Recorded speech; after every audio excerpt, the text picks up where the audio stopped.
Shalom, selamat pagi saudaraku. Sungguh satu sukacita kita boleh bertemu kembali di dalam persekutuan bersama dengan Tuhan Yesus Kristus melalui ibadah online kita Family of Christ Community pada hari ini Minggu 5 September 2021. Saya percaya keberadaan kita semuanya karena anugerah Tuhan. Kalau hari ini kita bisa mengikuti ibadah, kita boleh berkata, Tuhan terima kasih karena Engkau sungguh baik dan sangat baik yang sudah menolong kehidupan kami. Saudaraku, pada minggu ini kita akan bersama-sama kembali menikmati kabar baik, dan sebelumnya kita akan memuji dan menyembah Tuhan, menikmati kasih-Nya yang luar biasa yang Dia sudah nyatakan di dalam setiap kehidupan kita. Mari kita memuji Tuhan bersama-sama karena Dia baik, Dia luar biasa. Haleluya.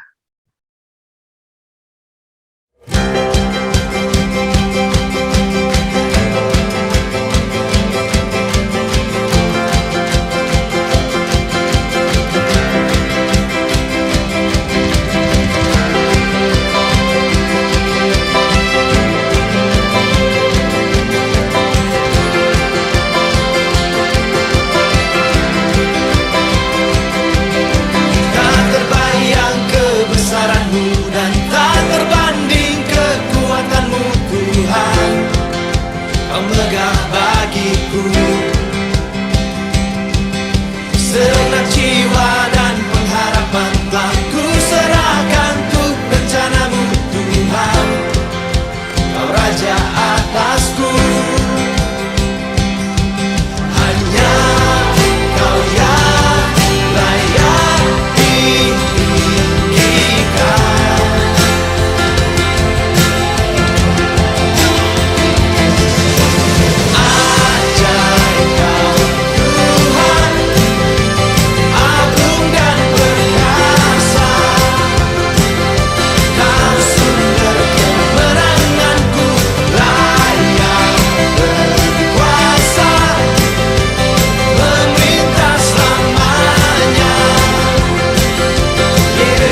Shalom semuanya, apa kabar?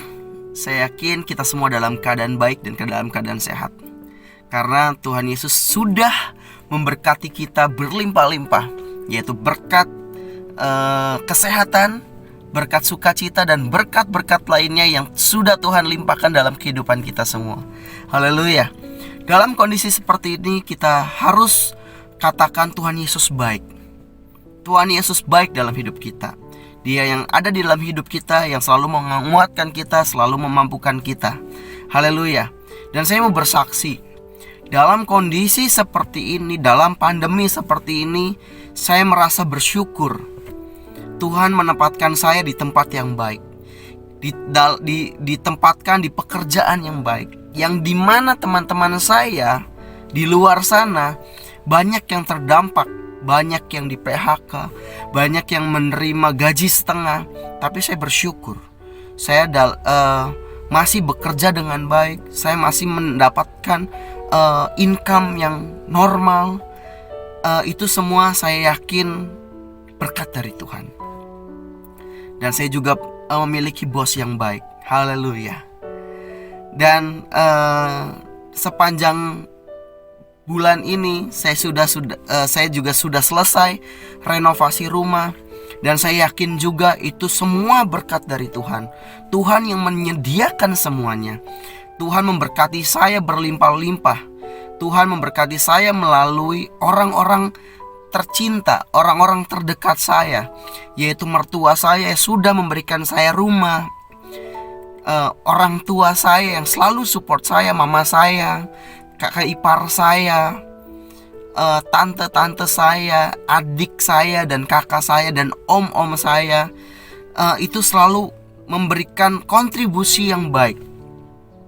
Dan itu saya yakin semua berkat dari Tuhan, yang Tuhan menggerakkan hati-hati mereka untuk membantu saya. Terima kasih Tuhan. Dan ada satu hal yang tidak terduga juga, bos saya memberikan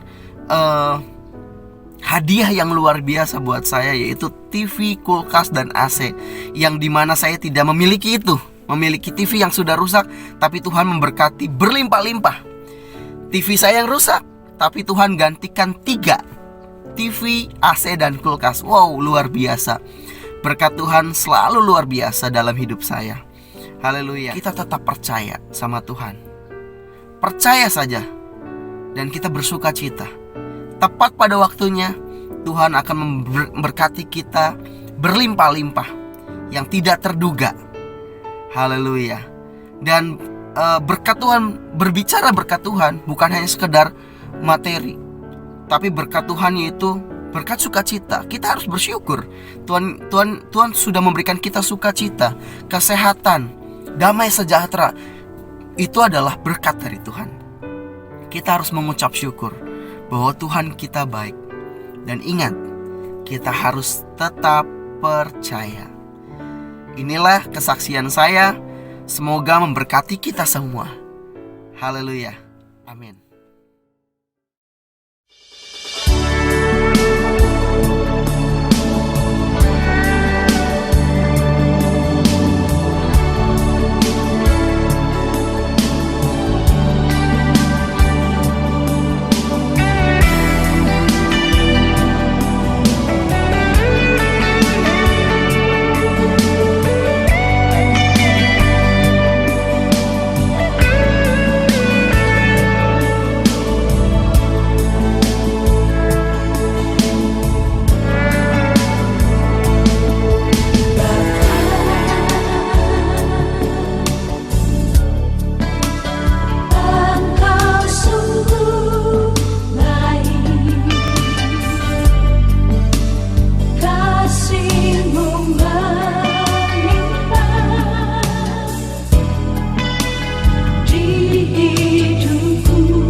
Haleluya. Kita boleh memuji Tuhan, kita boleh bersuka cita, dan kita boleh berkata, Tuhan, Engkau sungguh baik, Engkau sangat baik. Kau yang sudah memberikan aku kesempatan untuk hari ini, untuk menikmati kebaikan dan kemurahan Tuhan. Seperti pujian tadi berkata, Bapa, Engkau sungguh baik, sangat baik, dan tidak pernah terlambat pertolongan-Mu. Haleluya. Dan mari saudara, kita menyiapkan hati pada pagi hari ini. Kita akan menerima kabar baik, yaitu firman Kristus yang boleh menjadi kekuatan bagi kita semuanya. Saya ajak kita untuk berdoa, kita minta pimpinan Tuhan, dan biarlah hanya Roh Kudus yang bersama-sama dengan kita dan boleh memberikan pewahyuan demi pewahyuan yang luar biasa sehingga kita dikuatkan. Mari kita berdoa, saudara. Bapa di dalam sorga, kami bersyukur hari ini karena hanya oleh kasih dan kemurahan-Mu kami boleh ada sebagaimana kami ada. Dan pada pagi hari ini, setelah kami memuji dan bersyukur, kami terlebih rindu lagi untuk menikmati kabar baik, yaitu firman Kristus. Biarlah kabar baik ini boleh menjadi berkat, menguatkan kami, iman kami semakin fokus terarah hanya kepada Tuhan. Sekalipun persoalan atau masalah kami masih hadapi, tetapi kami tahu ada kekuatan, yaitu melalui firman Tuhan yang akan membuat kami menjadi kuat dan mampu menghadapi segala sesuatu. Terpujilah nama-Mu Bapa, kami bersyukur dalam nama Tuhan Yesus. Haleluya. Amin. Haleluya, saudara. Mari kita membuka hati. Kita akan mendengarkan firman Tuhan sebagai kabar baik yang saya percaya boleh menjadi berkat untuk kehidupan kita semuanya. Satu firman Tuhan di Roma pasal 8, Roma pasal 8 ayat yang ke-31. Dikatakan demikian, sebab itu, apakah yang akan kita katakan tentang semuanya itu? Jika Allah di pihak kita, siapakah yang akan melawan kita? Wow, ini ayat luar biasa, saudara. Bahkan sering kita menyanyi, ada syair dari ayat ini berkata, kalau Tuhan di pihak kita, siapakah lawan kita? Kita akan berkata, tidak ada. Nah, secara spontan kita mengatakan demikian. Nah, pagi hari ini saya ingin kita bersama-sama melihat ini, sebenarnya apakah Tuhan ada di pihak kita? Apakah benar-benar memang Tuhan itu hidup di dalam kita? Karena ada banyak orang yang sebenarnya meragukan gitu, saudara. Ketika mereka menghadapi situasi-situasi yang sulit, keadaan-keadaan yang tidak seperti yang diharapkan, mereka berpikir bahwa Tuhan sedang menjauhi mereka. Tuhan sedang meninggalkan mereka. Sehingga mereka berpikir bahwa Tuhan hanya berpihak pada kondisi-kondisi tertentu saja. Benarkah demikian? Nah, saudara, sebelum kita melanjutkan, ya saya ingin saudara memahami tentang sebuah proses hukum. Saya berharap di antara kita semua tidak ada yang pernah bersentuhan dengan urusan kriminal atau hukum. Tapi kalaupun ada, atau kalaupun kita pernah melihat, baik di tayangan TV atau film-film, kita melihat di sana bagaimana ada orang-orang yang terpidana dan sekalipun mereka terpidana, tetapi mereka masih diberi hak untuk ada pendamping yang disebut dengan lawyer atau pengacara. Tugas pengacara ini adalah membantu si terpidana ini untuk semaksimal mungkin menolong supaya si terpidana ini bisa dibela. Sehingga hukumannya mungkin bisa lebih ringan dari yang dituntut. Jadi tugas utama pengacara adalah sebagai penolong gitu ya, menolong seorang yang pesakitan atau terpidana. Kalau kita pernah mengalami hal ini, tentu kita akan merasa sangat membutuhkan sekali seorang pengacara yang memang dia berpihak kepada kita. Karena kalau si seorang pengacara tidak berpihak kepada kita, maka mungkin kita akan ragu untuk menceritakan semuanya, membeberkan semuanya, atau mengharapkan pertolongannya. Saudara, itu secara hukum alami atau apa yang ada di sekitar kita, di dunia ini. Tetapi sesungguhnya Alkitab mengatakan bahwa kita memiliki seorang pembela. Dan pembela ini adalah Yesus Kristus sendiri. Oleh karena itu di dalam khotbah saya pagi hari ini saya memberikan judul bahwa Tuhan tetap membela Anda selama-lamanya. Tuhan ada di pihak Anda selama-lamanya. Sejak kapan?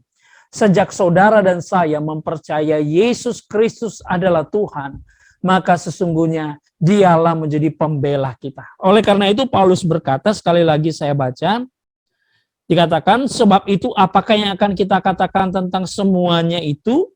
Jika Allah di pihak kita, siapakah yang akan melawan kita? Kalau kita menyanyi, tidak ada. Tetapi sebenarnya ada, saudara. Ada lawan kita. Lawan kita adalah ya iblis. Lawan kita adalah sumber kejahatan itu, atau si jahat itu adalah iblis. Selama kita tinggal di bumi ini, selama kita tinggal di dunia ini, maka iblis selalu akan mencari cara bagaimana melumpuhkan kehidupan rohani kita. Dia selalu mencari cara bagaimana dia bisa menggoyangkan iman percaya kita. Ya, sehingga kadang-kadang kita berada pada situasi yang saya katakan tadi. Jangankan saudara, seorang Raja Daud pun pernah mengalami situasi di mana dia merasa dia ditinggalkan oleh Tuhan. Kenapa dia bisa memiliki pemikiran seperti itu? Pertanyaannya, di mana eksistensi Tuhan dalam kehidupannya? Oke, mari kita lihat di dalam Mazmur 13. Saya ingin saudara membuka di dalam Mazmur 13. Ayat 1 sampai ayat yang kelima. Apa yang dikatakan oleh Daud? Daud berkata demikian, berapa lama lagi Tuhan kau lupakan aku terus-menerus? Berapa lama lagi kau sembunyikan wajahmu terhadap aku?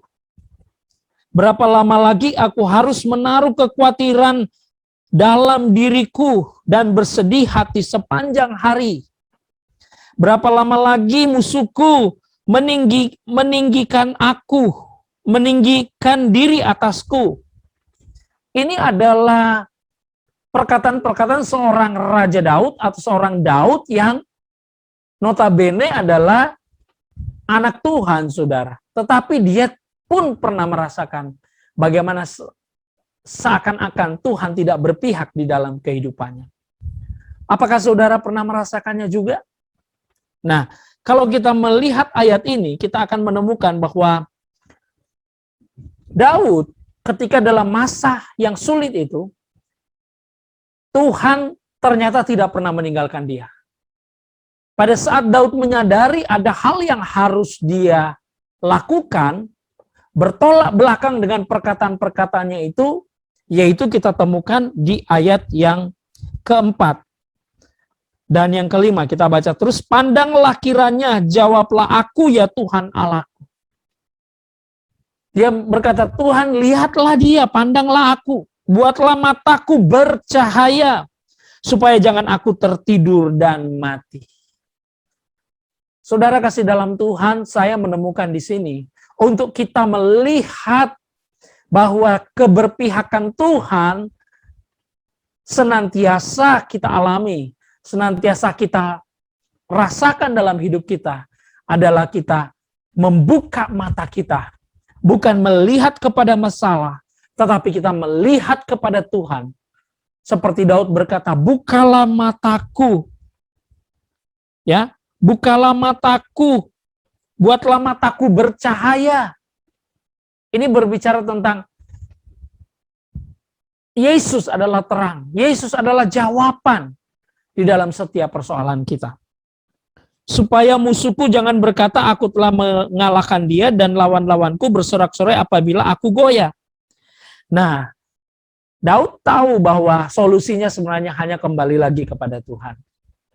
Alih-alih dia semacam komplain kepada Tuhan, dia terus mengeluarkan kata-kata yang seakan-akan Tuhan meninggalkan dia, dia langsung merubah kata-katanya. Dan dia berkata, Tuhan bukalah mataku, buatlah aku melihat cahaya, Saudara, hari-hari ini di tengah-tengah kesulitan kita, biarlah kita mau belajar seperti Daud berkata, Tuhan bukakan mataku, agar aku bisa melihat cahaya. Cahaya itu berbicara tentang solusi, tentang keberadaan kehadiran Tuhan yang nyata dalam kehidupan kita.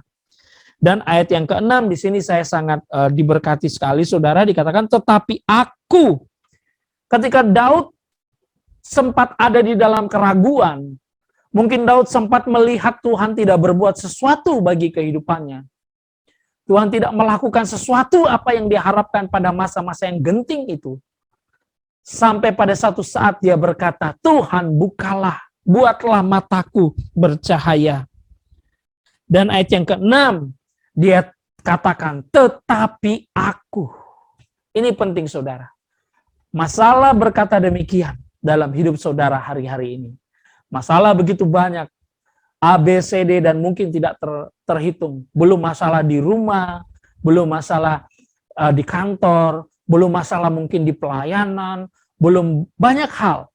Atau mungkin hari-hari ini kita dalam keadaan sakit, kita mengalami sakit, kita terbaring, kita tidak berdaya.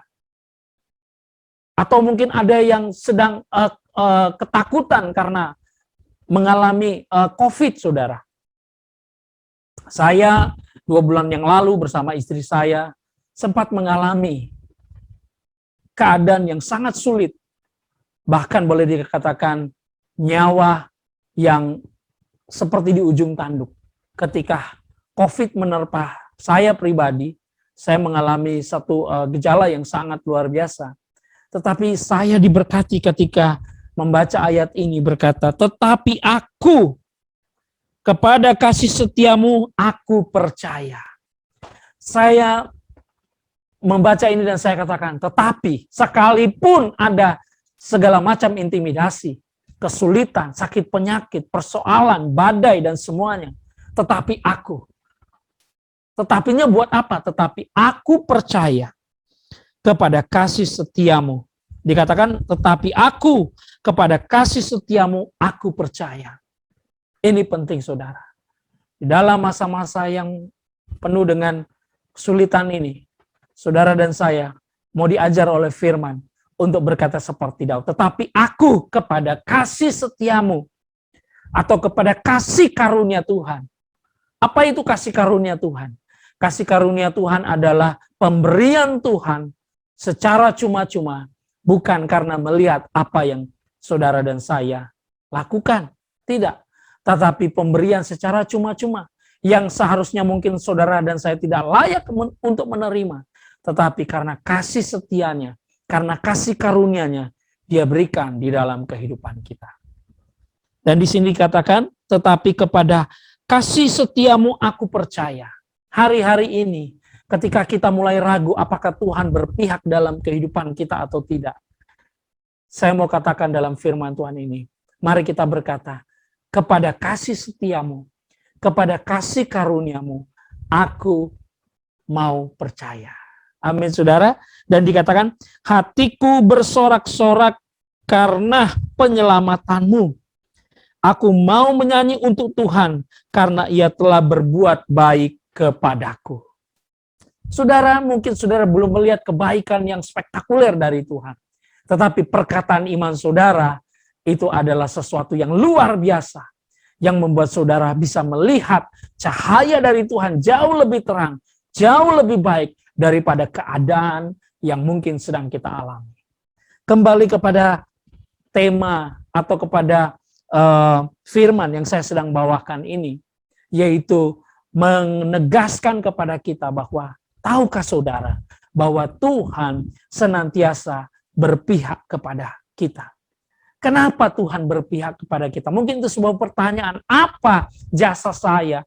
Apa perbuatan saya yang baik sehingga Tuhan berpihak kepada saya? Apa yang telah saya lakukan yang mungkin suatu yang luar biasa sehingga Tuhan mau berpihak kepada saya? Kembali kepada Daud berkata, tetapi kepada kasih setiamu.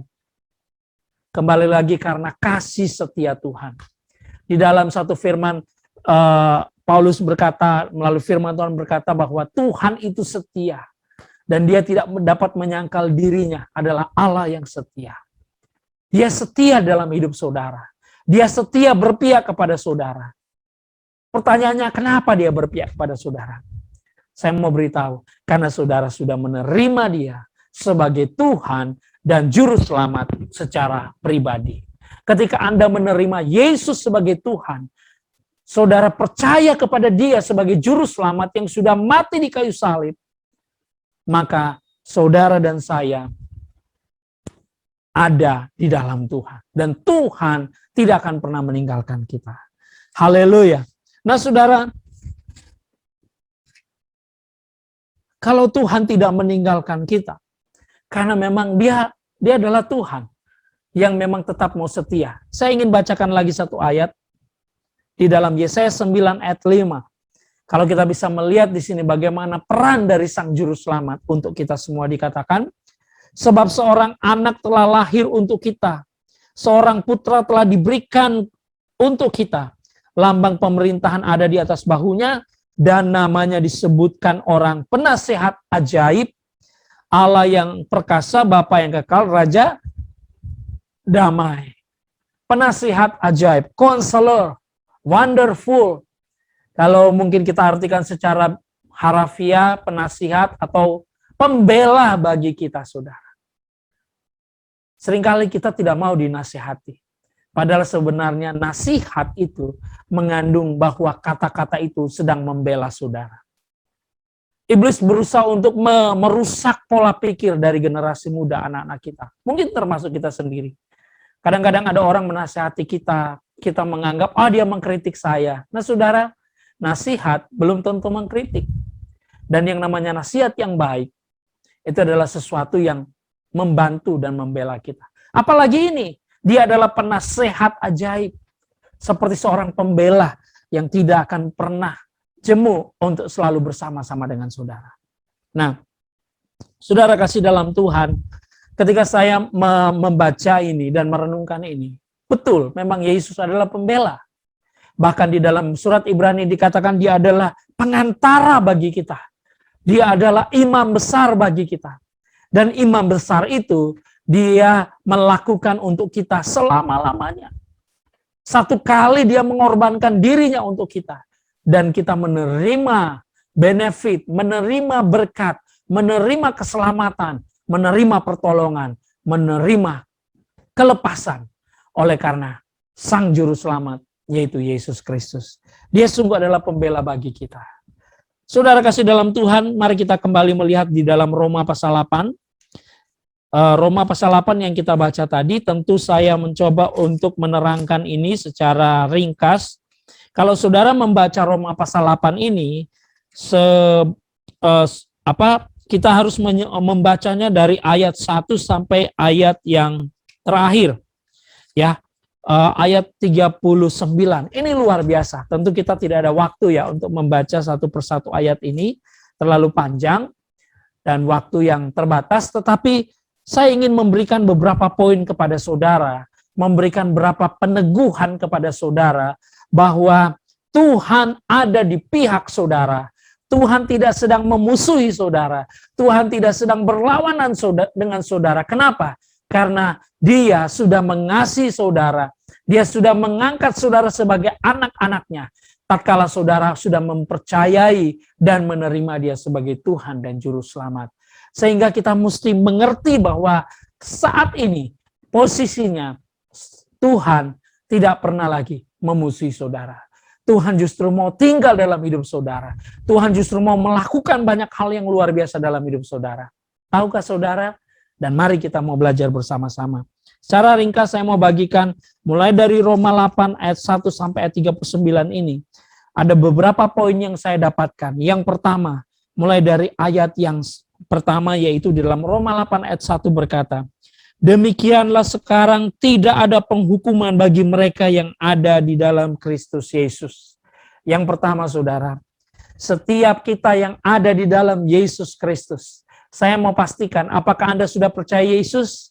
Kalau Anda belum percaya Yesus, tidak ada kata terlambat. Hari ini pun ketika saudara percaya dan berkata, Tuhan, aku mau menerima Engkau sebagai Tuhan dan Juru Selamat secara pribadi.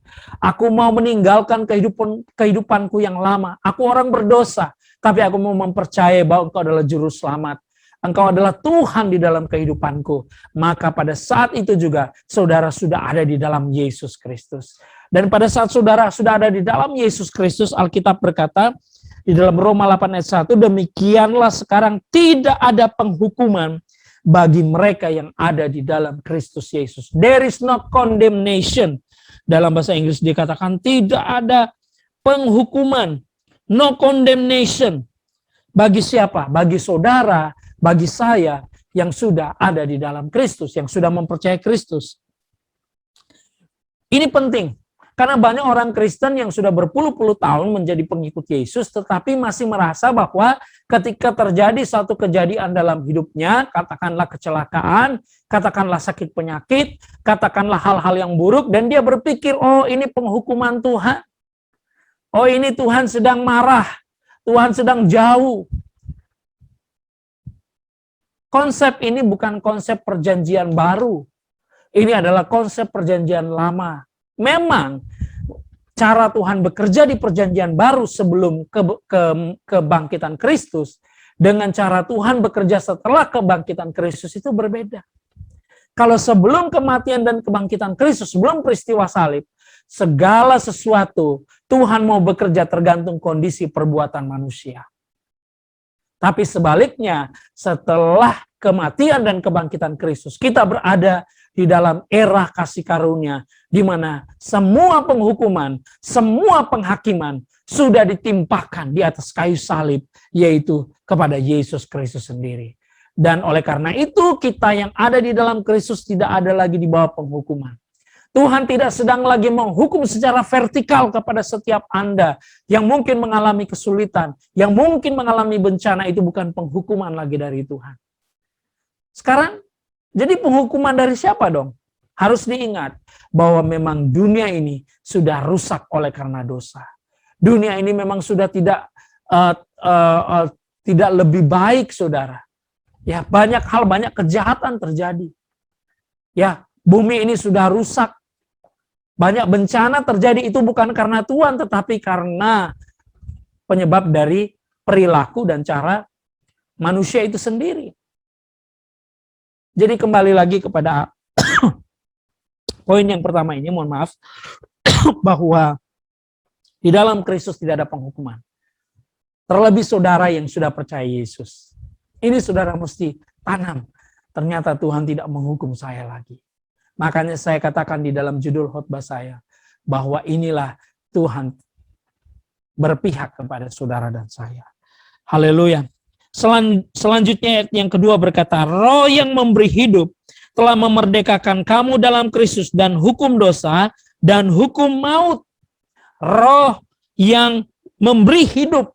Roh itu sekarang, Roh Kudus itu ada di mana? Yaitu yang sudah tinggal dalam hidup saudara, yang memberi hidup dan memerdekakan. Memerdekakan artinya melepaskan. Kita tidak lagi di bawah kungkungan hukuman maut, hukuman dosa. Tidak, saudara. Tidak ada penghukuman lagi. Tapi ada pertanyaan, apakah kalau saya berbuat salah nggak ada ganjarannya ya? Bisa saja ada. Kalau saudara mencuri ditangkap polisi ya pasti ada hukumannya. Kalau saudara misalnya membunuh atau menipu atau melakukan hal yang buruk kepada orang lain, pasti ada ganjarannya. Pertanyaannya, siapa yang menghukum, mengganjar saudara? Saya dengan tegas mengatakan, kalau saudara ada di dalam Kristus, Tuhan tidak sedang menghukum saudara, tetapi perbuatanmu sendiri yang menghukum saudara. Jadi itulah yang dikatakan, apa yang kamu tabur, itu yang kamu tuai. Tetapi penghukuman secara vertikal tidak terjadi lagi dalam hidup saudara. Karena semua dosa-dosa saudara sudah dihapuskan oleh Yesus di kayu salib. Yang terjadi adalah penghukuman secara horizontal. Apa yang saudara lakukan, ya saudara akan terima hasilnya, apapun itu. Jadi kalau saudara berlaku jahat, saudara akan menerima ganjarannya. Sebaliknya saudara berlaku baik, saudara juga akan menerima ganjaran yang baik. Amin, saudara. Itulah keadilan di dalam Yesus Kristus untuk kita. Tetapi satu hal, hari ini saudara dan saya tidak ada lagi di bawah penghukuman. Ketika saya sakit COVID, bahkan meregang nyawa, tidak bisa bernafas, saya tahu ini memang penyakit yang sangat jahat sekali. Dan saya percaya bahwa sakit penyakit ini bukan dari Tuhan. Sehingga saya katakan, Tuhan, ini bukan penghukuman-Mu untuk saya, tapi ini adalah pekerjaan si jahat yang berusaha untuk mengintimidasi, bahkan mau merebut nyawa saya. Saya katakan, Tuhan, aku percaya Engkau bukan pengambil nyawa, tapi Engkau adalah pemberi kehidupan. Karena Alkitab berkata, Yohanes 10 ayat 10 berkata, iblis datang hanya untuk mencuri, membunuh, dan membinasakan. Tetapi aku datang supaya mereka mempunyai hidup dan mempunyainya dalam segala kelimpahan. Saudara bisa melihat perbedaannya. Yesus tidak sedang menghukum saudara. Kalau saudara sedang menderita, saudara sedang mengalami hal yang buruk, kesulitan, jangan katakan ini penghukuman Tuhan. Tapi kita berkata, tetapi kepada kasih setiamu aku mau percaya. Haleluya saudara. Tuhan Yesus mengasihi kita. Nah, itu yang pertama. Yang kedua, yaitu kita hidup dalam roh. Karena kita adalah manusia roh. Tuhan berpihak kepada kita, buktinya hari ini kita memiliki kehidupan roh yang sudah diselamatkan. Kenapa? Karena Kristus tinggal di dalam kita, saudara. Dalam Kolose 1 ayat 27 dikatakan bahwa Christ in you, Kristus ada di tengah-tengah kamu. Dalam bentuk apa? Yaitu dalam kehadiran secara Roh Kudusnya. Hadir, berkarya, menolong, menghibur, menuntun kehidupan kita. Itulah di mana kita melihat bahwa Tuhan berpihak kepada kita. Ya, itu dimulai dari ayat 9 sampai ayat 13 kalau saudara membaca. Jadi kalau poin yang pertama tadi, mulai dari ayat 1 sampai ayat yang ke-8, ya, itu berbicara tentang bahwa tidak ada lagi penghukuman dalam hidup saudara, karena saudara sudah hidup dalam roh, ya, kehidupan daging tidak menguasai saudara lagi. Dan yang kedua adalah kita hidup dalam roh. Saudara bisa baca mulai dari ayat 9 sampai ayat 13. Ya, tadi saya sudah katakan, mohon maaf saya tidak bacakan semua ayat, tapi beberapa ayat saja. Dikatakan ayat 9, tetapi kamu tidak hidup dalam daging, melainkan dalam roh. Jika memang roh Allah diam di dalam kamu, tetapi jika orang tidak memiliki roh Kristus, ia bukan milik Kristus. Saudara dan saya memiliki roh Kristus, sehingga saudara adalah milik Kristus. Penyataan kepemilikan Kristus terhadap hidup saudara bukan karena apa yang saudara sudah lakukan, tetapi apa yang Kristus lakukan di kayu salib. Dia mati untuk saudara. Dia sudah mengampuni saudara dan dia sudah menghapuskan dosa saudara. Sehingga ketika saudara percaya dan menerima dia, maka saudara sudah menjadi milik Kristus dan roh Kristus tinggal di dalam hidup saudara. Amin. Ini membuktikan bahwa Tuhan ada di pihak kita. Nah, yang ketiga, ini luar biasa. Ayat 14, kita lihat ayat 14 sampai ayat 17, tapi saya baca ayat 14 saja, dikatakan, semua orang yang dipimpin roh Allah, kita yang sudah ada roh Kristus, roh Allah tinggal di dalam kita, ini juga dikatakan adalah anak Allah. Haleluya. Amin, saudara. Adalah anak Allah. The sons of God, anak-anak Allah. Saudara dan saya adalah anak-anak Allah, terlepas siapa ibu bapak kita di bumi ini. Terlepas kehidupan kita berbeda-beda, latar belakang yang berbeda, bahkan mungkin kalau berbicara tentang masa lalu yang hancur lebur. Tapi kalau saudara dan saya sudah menerima Yesus sebagai Tuhan dan Juru Selamat secara pribadi, saudara menerima pengorbanan Yesus, saudara disebut anak-anak Allah. Amin. Inilah yang membuktikan bahwa kita hidup di dalam Dia dan Allah ada di pihak kita. Kalau Tuhan ada di pihak kita, saudara, luar biasa. Kita disebut anak-anak Allah. Dan hebatnya anak-anak Allah ini, kita menerima warisan. Yang namanya anak menerima warisan dari ayahnya. Warisan apa? Warisan surgawi. Kita bukan lagi hamba, tapi kita diberikan status dan akses istimewa sebagai anak dengan memanggil Dia Aba ya Bapa. Itu ada di ayat-ayat selanjutnya. Ya saudara, kita bisa memanggil Dia Aba ya Bapa. Kenapa? Karena kita sudah disebut sebagai anak-anaknya. Di dalam ayat yang ke-16 dikatakan, ayat yang ke-15, sebab kamu tidak menerima roh perbudakan membuat kamu menjadi takut lagi, atau roh hamba. Kita bukan hamba. Saya selalu mengajarkan, mengatakan di hadapan Tuhan Anda bukan hamba, tetapi di hadapan manusia saudara harus memiliki hati hamba, hati yang melayani. Amin. Sekali lagi, di hadapan Bapa, saudara, dia tidak melihat Anda sebagai hamba, tapi dia melihat Anda sebagai anak-anak yang dikasihi. Tetapi ketika saudara hidup secara horizontal, mari kita memiliki hati hamba yang artinya mau melayani, mau menjadi saluran berkat, tidak bersungut-sungut, melakukan dengan sukacita, karena apapun yang kita lakukan seperti untuk Tuhan. Tetapi Tuhan melihat saudara bukan lagi sebagai hamba, budak, tapi dia melihat kita sebagai anak. Oleh karena hamba tidak mendapatkan warisan dari bapaknya, tetapi anak mendapatkan warisan dari bapaknya. Saudara dan saya adalah anak-anak Allah. Dan anak-anak Allah ini berhak mendapatkan warisan. Di dalam ayat yang ke-16, roh itu bersaksi bersama-sama dengan roh kita. Roh Kristus yang ada di dalam kita menyaksikan bahwa kita adalah anak-anak Allah. Dan dikatakan ayat yang ke-16 tadi, bahwa kita ya adalah anak-anak Allah. Ayat 17. Jika kita adalah anak, maka kita juga adalah ahli waris. Amin, saudara. Ahli waris apa? Ahli waris hal-hal sorgawi dan ahli waris kerajaan sorga. Maksudnya di sini dikatakan orang-orang yang berhak menerima janji-janji Allah. Apa janji-janji Allah? Janji-janji Allah. Dia adalah Allah yang memberkati. Dia adalah Allah yang menghidupkan. Dia adalah Allah Elohim yang menyembuhkan. Dia adalah Elohim yang menyelamatkan. Kita alami janji ini, saudara. Dalam seluruh aspek kehidupan kita, kita mengalami janji Tuhan. Dan dikatakan bersama-sama kita menerima janji-janji Allah yang akan menerimanya bersama-sama dengan Kristus.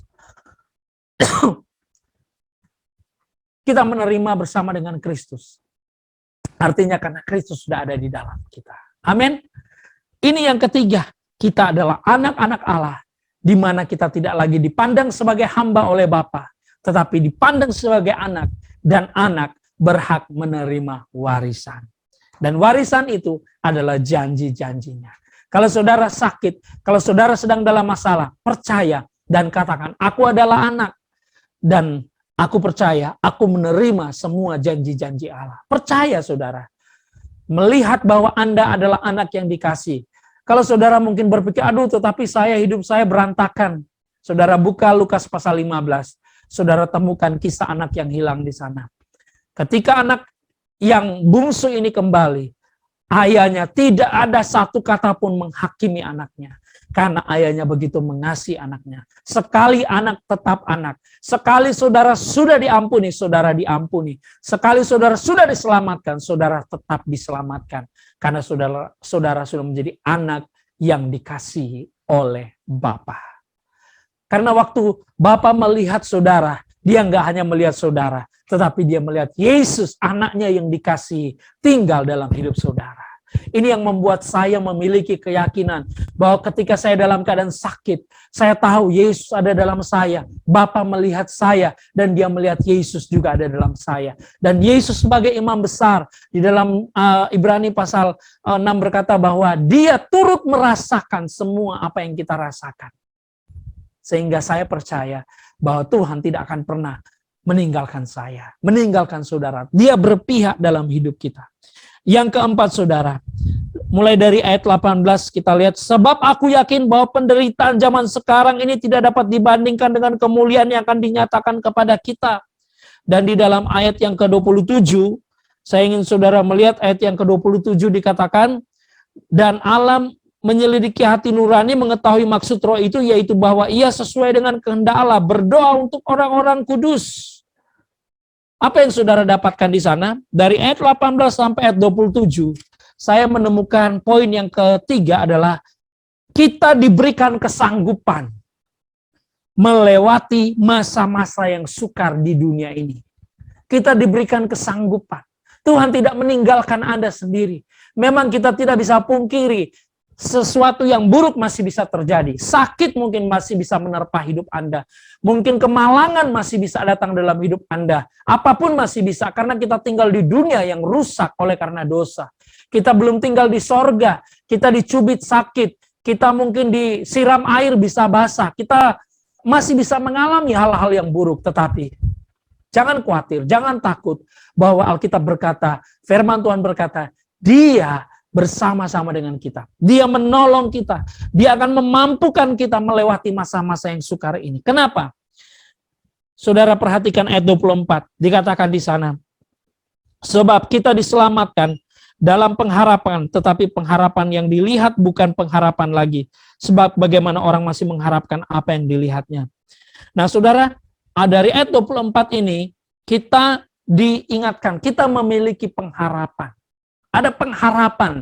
Kita tidak perlu takut, berharap kepada Tuhan. Dan yang luar biasa, di dalam pengharapan bukan berarti pengharapan kosong, tetapi ada Roh Kudus yang bekerja di dalam kita. Ayat 26, coba saudara perhatikan ayat 26. Demikian juga roh di sini, roh besar, membantu kita, membantu saudara, membantu saya dalam apa? Dalam kelemahan kita. Kita memang bisa mengalami kelemahan, bahkan mungkin ada saat kita lemah secara rohani atau lemah secara fisik, secara jasmani, tetapi dalam semuanya itu kita lebih dari orang-orang yang menang oleh Dia yang telah mengasihi kita. Kita lebih saudara. Ayat 38, sebab aku yakin bahwa baik maut maupun hidup, baik malaikat-malaikat maupun pemerintah-pemerintah, baik yang ada sekarang maupun yang akan datang, atau kuasa-kuasa baik yang di atas maupun yang di bawah, ataupun sesuatu makhluk lain, tidak akan dapat memisahkan kita dari kasih Allah yang ada di dalam Kristus Yesus Tuhan kita. Amin saudara. Jadi ini yang menegaskan dan meyakinkan dan menjamin dari firman Tuhan ini, Roma pasal 8, saya menemukan bahwa sungguh Tuhan berpihak kepada saudara dan saya di dalam Yesus Kristus. Dia tidak menghukum saudara dan saya lagi. Dia hadir dalam hidup saudara, kehadirannya, Roh Kudusnya selalu ada.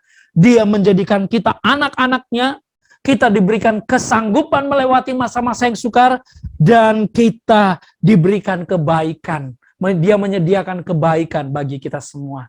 Dan dipertegas lagi, diyakinkan lagi, tidak ada yang dapat memisahkan kita. Tidak ada yang dapat menggagalkan keberpihakan Tuhan dalam hidup saudara dan saya.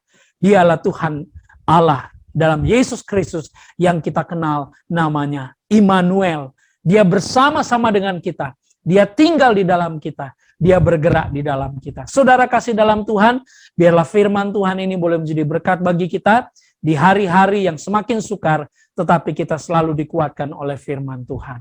Puji Tuhan saudara, kita bersyukur, mari kita tundukkan kepala, kita berterima kasih untuk kebaikannya. Saya bisa melihat bahwa Tuhan menolong, Tuhan akan memberikan kekuatan, Tuhan akan membuat masalah itu menjadi justru kebaikan buat saudara. Iblis datang dengan cara yang jahat, tapi Tuhan mengubah, Tuhan membelokkan itu, sehingga saudara tidak mengalami hal yang lebih buruk lagi. Percayalah bahwa Tuhan lebih tahu, Tuhan yang Maha Kuasa, Dia tahu yang terbaik untuk saudara dan saya. Itulah kita bisa melewati masa-masa yang sukar. Dan yang terakhir, sebelum saya tutup khotbah saya ini, dikatakan di dalam ayat 28 sampai 30 kita temukan di sana, kita sudah baca saudara, bahwa kebaikan Tuhan selalu disediakan bagi kita yang percaya. Haleluya. Kebaikan Tuhan selalu disediakan bagi kita yang percaya. Ada kepastian karena kita masuk dalam pemilihan ilahi melalui pengorbanan Yesus Kristus. Dikatakan kita dipilih, kita ditentukan, kita dipanggil, kita dibenarkan, kita dimuliakan olehnya. Ini suatu hal yang luar biasa. Tuhan menyediakan hal-hal yang baik untuk hidup saudara. Betul, di dunia ini kita mungkin masih bisa mengalami masalah, tetapi kebaikan Tuhan tidak pernah berhenti dalam hidup saudara. Sehingga kita bisa berkata bahwa benar, ayat 31, Tuhan ada di pihak kita. Amin, saudara. Saya bacakan lagi Roma 8 ayat 31. Sebab itu apakah yang akan kita katakan tentang semuanya itu? Jika Allah di pihak kita, siapakah yang akan melawan kita? Jawaban bisa dua, sama-sama benar. Tidak ada dan memang ada. Tetapi kalaupun ada, tapi dia tidak bisa mengalahkan kita. Kenapa? Karena Alkitab berkata, kita lebih dari pemenang. Lebih dari pemenang artinya apa? Bukan saudara yang melakukannya, tetapi Kristus yang melakukan di kayu salib dan berkata, sudah selesai. Bagian saudara dan saya adalah percaya. Sehingga bagaimana kita mau memastikan, meyakinkan bahwa Allah, Tuhan Yesus ada di pihak kita, saudara? Mari kita lihat ayat-ayat terakhir. Di dalam ayat 32 dikatakan, Ia yang tidak menyayangkan anaknya sendiri, tetapi yang menyerahkannya bagi kita semua. Bagaimanakah mungkin Ia tidak mengaruniakan segala sesuatu kepada kita bersama-sama dengan Dia? Ini ayat juga penting untuk saudara ingat, bukan sekedar hafal. Bapa di surga tidak menyayangkan putranya Yesus Kristus diberikan bagi kita. Bagaimana mungkin dia tidak mengaruniakan segala sesuatu kepada kita? Apa kuncinya? Apa rahasianya sehingga Bapa mau mengaruniakan segala sesuatu yang baik bagi kita? Karena Kristus dia sudah berikan di dalam hidup kita. Dan Kristus adalah pribadi yang sangat dia kasih. Kristus adalah anaknya yang sangat dia kasih dan dia juga mengasihi saudara. Haleluya. Nah, saudara kasih dalam Tuhan, ayat selanjutnya berkata, siapakah yang akan menggugat orang-orang pilihan Allah? Allah yang membenarkan mereka, siapa yang akan menghukum mereka? Allah ada di pihak kita. Tuhan ada di pihak kita. Tidak ada yang menghukum kita lagi, saudara. Saudara dan saya, tidak ada yang menggugat, mengintimidasi. Tidak ada yang bisa membatalkan keberpihakan Tuhan dalam hidup saudara. Kalau saudara baca sampai ayat 34, kenapa? Karena Kristus telah mati untuk kita. Nggak ada yang bisa membatalkan itu. Tidak ada yang bisa menggagalkan itu dalam hidup saudara. Tidak ada. Dan kita tidak terpisahkan oleh apapun dengan Tuhan. Kalau saudara membaca ayat 35 sampai ayat 39, siapakah yang akan memisahkan kita dari kasih Kristus? Penindasan atau kesesakan atau penganiayaan atau kelaparan atau ketelanjangan atau bahaya atau pedang, seperti ada tertulis, oleh karena engkau kami dalam bahaya maut sepanjang hari, kami telah dianggap sebagai domba-domba sembelihan. Ayat 37, mari saudara dan saya baca. Saudara akan menemukan betul-betul Tuhan berpihak kepada kita. Tetapi dalam semuanya itu, kita lebih dari orang-orang yang menang oleh Dia yang telah mengasihi kita. Kita lebih, saudara. Ayat 38, sebab aku yakin bahwa baik maut maupun hidup, baik malaikat-malaikat maupun pemerintah-pemerintah, baik yang ada sekarang maupun yang akan datang, atau kuasa-kuasa baik yang di atas maupun yang di bawah, ataupun sesuatu makhluk lain, tidak akan dapat memisahkan kita dari kasih Allah yang ada di dalam Kristus Yesus Tuhan kita. Amin, saudara. Jadi ini yang menegaskan dan meyakinkan dan menjamin dari firman Tuhan ini. Roma pasal 8, saya menemukan bahwa sungguh Tuhan berpihak kepada saudara dan saya di dalam Yesus Kristus. Dia tidak menghukum saudara dan saya lagi. Dia hadir dalam hidup saudara, kehadirannya, Roh Kudusnya selalu ada. Dia menjadikan kita anak-anaknya, kita diberikan kesanggupan melewati masa-masa yang sukar, dan kita diberikan kebaikan. Dia menyediakan kebaikan bagi kita semua. Dan dipertegas lagi, diyakinkan lagi, tidak ada yang dapat memisahkan kita. Tidak ada yang dapat menggagalkan keberpihakan Tuhan dalam hidup saudara dan saya. Dialah Tuhan Allah dalam Yesus Kristus yang kita kenal namanya Immanuel. Dia bersama-sama dengan kita. Dia tinggal di dalam kita. Dia bergerak di dalam kita. Saudara kasih dalam Tuhan, biarlah firman Tuhan ini boleh menjadi berkat bagi kita di hari-hari yang semakin sukar, tetapi kita selalu dikuatkan oleh firman Tuhan. Puji Tuhan, saudara, kita bersyukur, mari kita tundukkan kepala, kita berterima kasih untuk kebaikannya. Bapa, di dalam nama Tuhan Yesus kami bersyukur. Karena hari ini kami boleh diberkati, kami boleh mendengarkan firman Kristus, kabar baik bahwa Tuhan hadir, Tuhan nyata, Tuhan berpihak dalam setiap kehidupan kami. Memang kami masih bisa mengalami hal-hal yang tidak kami harapkan, bahkan sakit penyakit apapun yang buruk mungkin masih bisa kami alami. Tetapi kami tidak perlu takut dan khawatir, karena Tuhan berpihak kepada kami. Tuhan yang menyediakan pertolongannya tepat pada waktunya. Dia adalah imam besar, penasehat ajaib. Dia adalah pembela kami. Dia berpihak dalam kehidupan kami, dalam segala keadaan, dalam keadaan senang, dalam keadaan susah, dalam keadaan apapun, dalam keadaan sehat dan sakit sekalipun. Dan kami tahu bahwa Tuhan menghendaki kami sehat, kuat, diberkati, dan kami menerima semua janji-janji Allah itu karena kami adalah ahli waris anak-anak Allah. Terima kasih, kami bersyukur ya Bapa, kami sudah diberkati. Terpujilah namamu Bapa. Kami terima firman Tuhan ini di dalam nama Yesus. Dan saatnya kami akan menerima perjamuan Tuhan. Biarlah semakin yakin, semakin kuat kami melihat pekerjaan Roh Kudus Yesus Kristus di dalam kami. Amin. Puji Tuhan saudara.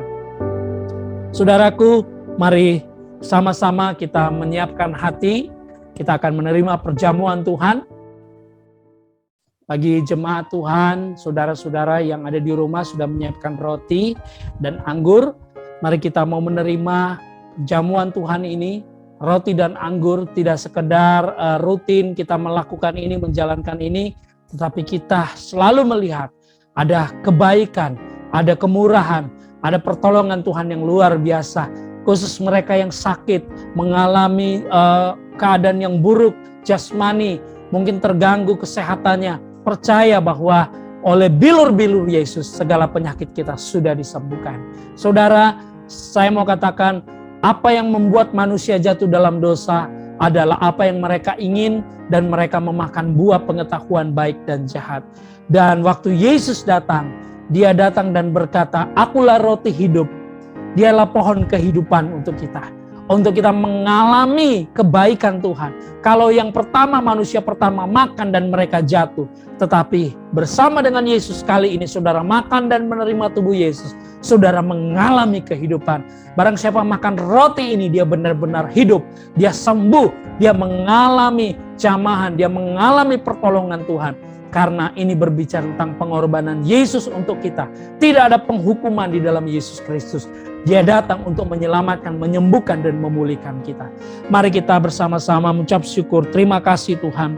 Dan firman Tuhan berkata, pada malam sebelum ia diserahkan, ia mengambil roti dan berkata, "Inilah tubuhku yang dipecah-pecahkan bagi kamu. Perbuatlah ini setiap kali kamu menerimanya menjadi peringatan akan aku." Mari kita makan, kita terima dengan iman di dalam nama Tuhan Yesus Kristus.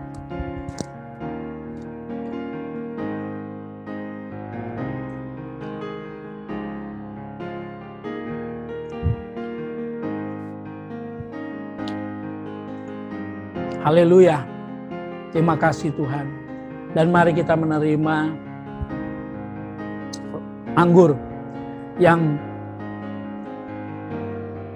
menggambarkan atau yang memperlihatkan kepada kita bahwa benar-benar kita sudah diampuni, kita sudah dikuduskan, kita sudah disucikan, kita sudah dipulihkan. Tidak ada satu dosa apapun yang akan membawa kita untuk mengalami penghukuman. Karena semua dosa kita sudah diampuni melalui curahan darahnya. Darah Yesus Kristus, darah tak bercacat, tak bernoda, sudah ditumpahkan di bukit Kalvari supaya kita diampuni. Dan Ibrani 10 berkata, dan oleh pengorbanannya, oleh darahnya, kita sudah dikuduskan satu kali untuk selama-lamanya. Kita sudah diampuni, kita sudah dihapuskan dosa-dosa kita. Sehingga kita bersyukur untuk hal itu. Dalam nama Tuhan Yesus, kita terima ini. Firman Tuhan berkata, ia mengambil cawan dan berkata, "Inilah darah perjanjian yang dimeteraikan oleh darah Yesus sendiri." Kita menerimanya dan kita selalu mengingat akan kematian Yesus. Kita selalu mengingat akan pengorbanannya. Kita terima dengan iman dalam nama Yesus.